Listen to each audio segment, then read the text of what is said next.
তাই না রে? রোডটাও খুব চড়া, অবস্থা খারাপ হয়ে গেছে। এত কাজ করি কিন্তু তারপরও তো কাজের ন্যায্য পারিশ্রমিক ভালোভাবে পাই না। বাহাদুর ভাই টাকা কম দেয়।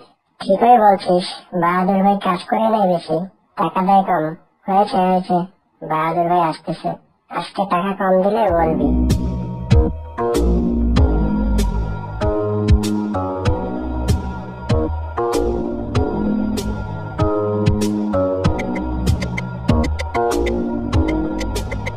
কিরে, তোদের কাজ শেষ? হ্যাঁ বাহাদুর ভাই, সব কাজ শেষ। সন্ধ্যা হয়ে আসতেছে, বাড়ি যেতে হবে। এই নে তোদের আজকে হাজিরা, কালকে সকাল সকাল চলে আসিস। কি ব্যাপার বাহাদুর ভাই, আজকেও তুমি কম টাকা দিলে? অন্যের জমিতে তোমার থেকে কম কাজ করি, তবুও তারা বেশি করে টাকা দেয়, আর তুমি সবসময় কম টাকায় কাজ করিয়ে নাও। আচ্ছা ঠিক আছে ঠিক আছে, আজকে যা দিয়েছি তাই নিয়ে যা, কালকে থেকে বেশি করে দেব।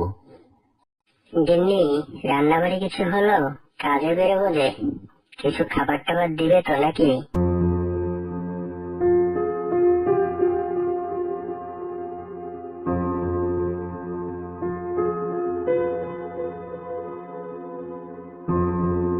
খাবার দেবো কোথা থেকে? আমি তো আজকে চুলোয় আগুনই দিইনি, ঘরে একটুও জ্বালানি নেই, চুলোটা ধরাবো কিভাবে? আচ্ছা ঠিক আছে, আমি তাহলে বনে গেলাম, দেখি কিছু জ্বালানি পাই কিনা, নিয়ে আসতেছি।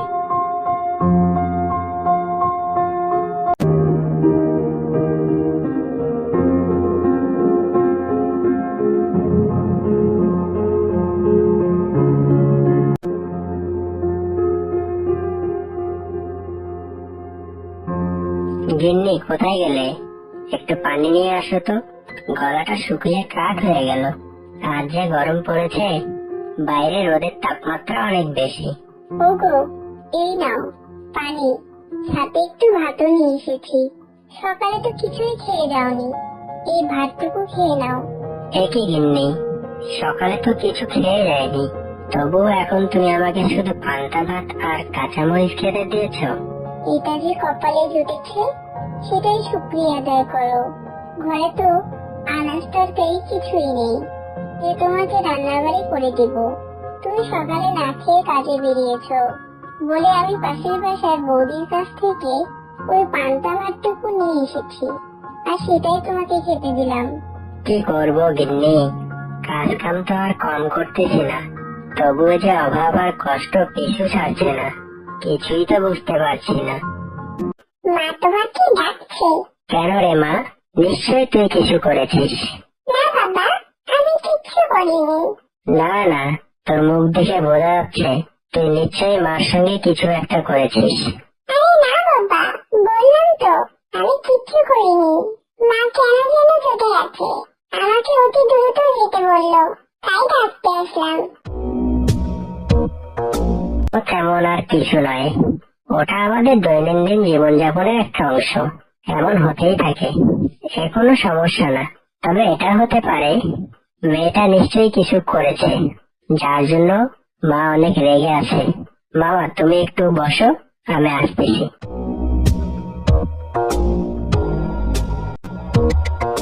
কি গো, কি হয়েছে?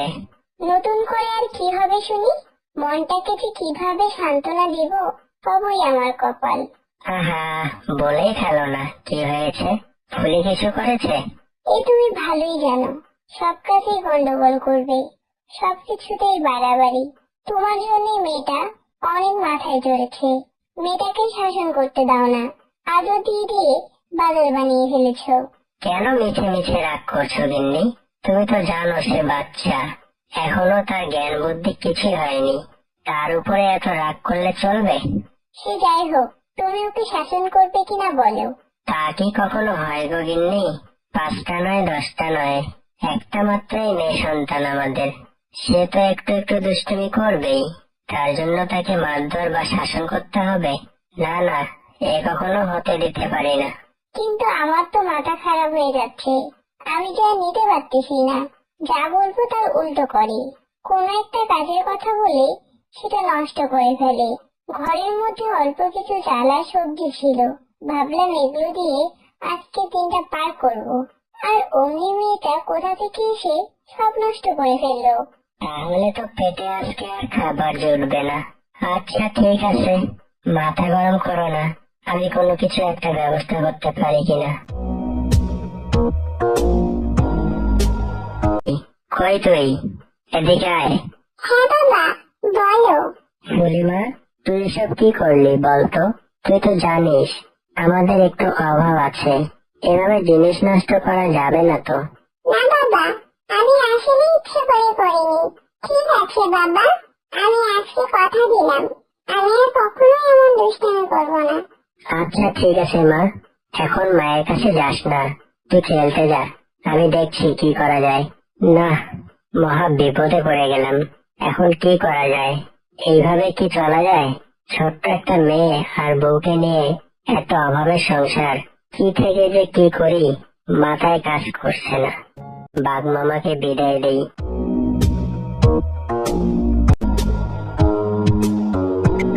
বাঘ মামা, তুমি আছো? হ্যাঁ রে জুলুসিয়াল, আছি তো। এতক্ষণ লেগে গেল যে, কি হয়েছে? কোনো সমস্যা? না বাঘ মামা, মানে আসলে কি রে জুলুসিয়াল, হাঁকলাতেছিস কেন? কি না মানে আসলে করতেছিস কেন? কি হয়েছে বল। কি আর বলবো বাঘ মামা, অভাবের সংসার। আজকের খাবারের জন্য যতটুকু চাল ডাল ছিল সেগুলো আমাদের মেয়ে দুষ্টুমি করে নষ্ট করে ফেলেছে, তাই নিয়ে গিন্নির চরম মাথা গরম। এই কথা?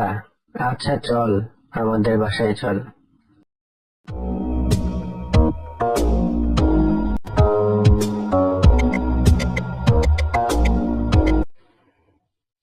গিন্নি, এই নাও, আজকে এটা দিয়ে চালিয়ে নাও, বাকিটা দেখি কি করা যায়। ফুলি কোথায় গেছে গিন্নি? জানি না গো, ওই যে তখন খাবার নষ্ট করে বের হয়ে গেল। কোথায় যে গেল মেয়েটা? কি ব্যাপার, হঠাৎ করে আকাশটা অমন অন্ধকার করে আসলো। এক্ষুনি বৃষ্টি নামবে মনে হচ্ছে। আচ্ছা গিন্নি, তুমি ঘরে যাও, আমি দেখি ফুলি কোথায়, ফুলিকে নিয়ে আসতেছি। গিন্নি, বাহিরে যে ঝড় বাতাস শুরু হয়েছে, আমাদের ঘরটাও তো নড়বড়ে, এমন ঝড় হলে তো আমাদের ঘর ভেঙে যাবে। এমন অলক্ষণে কথা বলো না, ঈশ্বরকে স্মরণ করো, দেখবে ঈশ্বর সব ঠিক করে দেবে। মা, দুদিন ধরে আমি পেট ভরে কিচ্ছু খেতে পারিনি, অনেক খিদে পেয়েছে মা। আজকে একটু বেশি করে রান্না করো না মা, পেট ভরে খাবো। এত কষ্ট করেও সংসার চালাতে পারছি না, মেয়েটার মুখে দুবেলা ভাত তুলে দিতে পারছি না। হে ঈশ্বর, তুমি একটা ব্যবস্থা করে দাও। মন খারাপ করো না বাবা, দেখবে একদিন আমাদের অভাব চলে যাবে। হয়েছে হয়েছে, এখন থামো। বাবা মেয়ের কথা এখন একটু বন্ধ করো। সবারই তো খিদে পেয়েছে, আমি চট করে খাবারের জন্য রান্না চড়াই দেই। মামা, আমিও তোমার সাথে রান্নাবাড়ি কাজে হেল্প করি। আচ্ছা ঠিক আছে মা, আয় আমরা মামি মিলে দুজনেই একসাথে রান্না করি। এই, তাড়াতাড়ি বালতিটা নিয়ে বাইরে আসো, দেরি হয়ে যাচ্ছে যে। এই নাও। আরে আরে, একই কাণ্ড, আমি তো বালতিটা ধুয়ে রেখেছিলাম, আবার বালতিতে এত জল কিসের জন্য? মেশাবে মেশাবে, ভালো করে মেশাবে। আরে আরে, তোমার আবার কি হলো? কি আবল তাবল বকছো? মাথা ঠিক আছে তো? কি সব বলছো? মেশাবে মেশাবে, ভালো করে মেশাবে। আরে, বালতিতে যে জলগুলো দিয়েছি সেই জলগুলো দুধের সাথে মেশাবে, তাহলে দুধের পরিমাণটা বেশি হবে। এতে করে আমাদের এক্সট্রা কিছু পয়সা আসবে। তুমি আমার একদিন সর্বনাশ করেই ছাড়বে। দুটো পয়সা বেশি পাবে বলে দুধের মধ্যে জল মিশাতে চাও? আরে গিন্নি, বোঝো না কেন? মাঝে মাঝে খদ্দের এসে কমপ্লেন করে আমার দুধ নাকি পাতলা, দুধ খেতে নাকি স্বাদ লাগে না, পাইসা পাইসা লাগে। আজ তো আমাদের এক প্রতিদিনের কাস্টমার বাহাদুর ভাই আমাকে এসে তাই বলতেছে, যেদিন ধরা খাবো সেদিন তো আস্ত থাকবে না। আরে যাও যাও, ওসব তোমাকে চিন্তা করতে হবে না, কিচ্ছু হবে না, কেউ বুঝতেই পারবে না। এখন যাও, অনেক দেরি হয়ে গেছে, যাও বাজারে গিয়ে দুধগুলো বিক্রি করে নিয়ে আসো। দুধ নিয়ে যান, দুধ, খাঁটি গাভীর দুধ। এই যে শিয়াল, আজকে দুধের দাম কত? বাহাদুর ভাই, দুধের দাম তো আগেও যা ছিল এখনো তাই আছে, 80 টাকা লিটার। কেন রে, দুধের দাম তো কম নেওয়া উচিত। তোর দুধ তো স্বাদ লাগে না, কেমন যেন পাইনসা পাইনসা লাগে। মনে হয় দুধের সাথে জল মিশানো হয়। তুই জল মিশাস নাকি? এই রে, কেলো করেছে রে। আমি যে দুধে জল মিশাই, বাহাদুর ভাই এবার টের পেয়ে গেল নাকি? আরে বাহাদুর ভাই, কি বলছো এসব? আমার দুধে কোনো ভেজাল নেই, আমি দুধে 1 ফোঁটাও জল মিশাই না।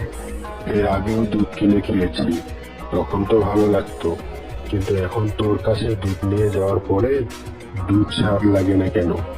বাহাদুর ভাই, আজকে নিয়ে যাও, কোনো সমস্যা হবে না। ভালো করে জাল দিয়ে গরম করে খাবে, দেখবে স্বাদ লাগবে। ঠিক আছে, 1/2 লিটার দে তাহলে। গিন্নি, আজ হাঁটতে হাঁটতে ফুলিকে নিয়ে বাজারে গিয়েছিলাম। বাজারে আমাদের পাশের বাড়ির প্রতিবেশী ভুলু শিয়াল দুধ বিক্রি করতেছিল। ভুলু শিয়ালকে দেখে নিজের প্রতি অনেক ঘৃণা এসে যায়। আমাদের প্রতিবেশী হয়ে চোখের সামনে কত সুন্দর জীবন যাপন করতেছে, আর আমি একটা অকর্ম হয়ে বসে আছি, নিজেকে দিয়ে কোনো কাজই হচ্ছে না। এতটা বিড়বিড় করো না গো, আমাদেরও একদিন সুদিন আসবে, সবকিছু ঠিক হয়ে যাবে। কোনো না কোনোদিন দেখবে ঈশ্বর আমাদের জন্য কিছু একটা পথ বের করে রেখেছে। হ্যাঁ, তাই যেন হয় গিন্নি, তাই যেন হয়। বাবা, মা, তোমরা দুজনে এখানে বসে সুখ দুঃখের কথা বলতেছ, আমি তোমাদের কথা সব শুনেছি। বাবা, মা, আমার মাথায় একটা আইডিয়া এসেছে, তোমরা যদি চাও তাহলে বলতে পারি। কি আইডিয়ার কথা বলতেছিস তুই পুলি? বল দেখি শুনি, তোর মাথায় কি আইডিয়া এসেছে? আমার এই প্রতিবেশী পুলিশিয়াল আঙ্কেলের একটি গরু অনেকদিন থেকেই তো আছে। আঙ্কেলরা তো সেই গরুর দুধ বিক্রি করে সুন্দরভাবে সংসার চালাচ্ছে। তো বাবা, আমি বলি কি, আমাদের যদি একটা গরু কিনে নিয়ে আসো, তাহলে বাড়িতে আমি আর মা গরুটাকে দেখাশোনা করব। তুমি যেভাবে কাজ করতেছো সেভাবেই কাজ করবে, আর এদিকে আমরাও দুধ বিক্রি করে সংসার চালাবো, আর মাঝে মাঝে আমরাও দুধ খেতে পারবো।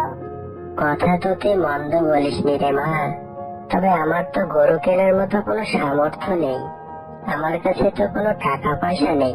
বাবা, আমি তো জানি তোমার কাছে টাকা নেই, কিন্তু আমাদের দুটো জমি আছে, তুমি তো সেই জমিগুলো কোনো কাজেই করতে পারতেছো না, আর তাছাড়া জমিগুলো পড়ে আছে। তুমি একটা কাজ করো না, আমাদের একটা জমি বিক্রি করে দাও, বিক্রি করে টাকা দিয়ে একটা গরু কেনা, আর কিছু টাকা দিয়ে আর একটা জমিতে ঘাস লাগাও, যে ঘাস বড় হয়ে আমাদের গরুকে খাওয়াতে পারবো। হ্যাঁ গো ফুলের বাবা, আমাদের মেয়ে তো ঠিকই কথা বলেছে। হ্যাঁ গো গিন্নি, আমাদের মেয়ে ফুলের মাথায় তো বেশ বুদ্ধি, আমাদের মাথায় তো এমন বুদ্ধি কখনো আসেনি, ও তো ঠিকই কথা বলেছে। তাহলে কালকে আমি জমি বিক্রি করার ব্যবস্থা কর। বাঘ মামা, তোমার কাছে একটা জরুরি কাজে আসলাম। আরে ঝুলু শিয়াল যে, বস বস। হ্যাঁ, কি হয়েছে? কি জরুরি কাজ বলতো শুনি। আসলে বাঘ মামা, হয়েছে কি, তুমি তো জানো আমি সংসারটা সেইভাবে চালাইতে পারতেছি না, তেমন কাজ কামও পাওয়া যায় না, এভাবে তো আর চলা যায় না। তাই সিদ্ধান্ত নিয়েছি আমি দুটো জমির মধ্যে একটা জমি বিক্রি করে দেব, আর আমি চাই জমিটা তুমি কিনে নাও।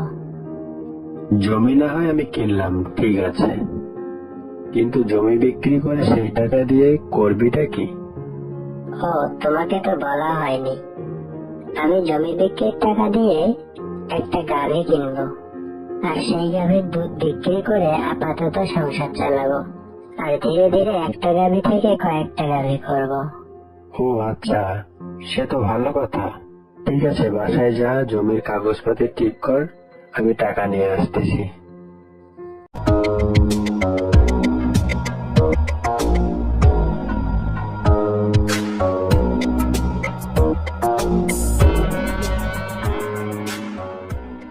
কি মজা, কি মজা, বাবা গরু নিয়ে এসেছে।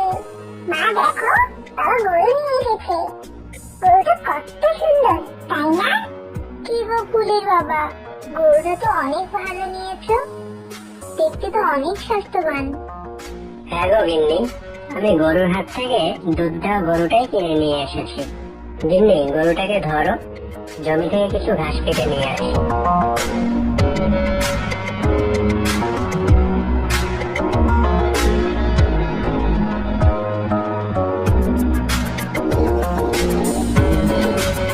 শুনছো?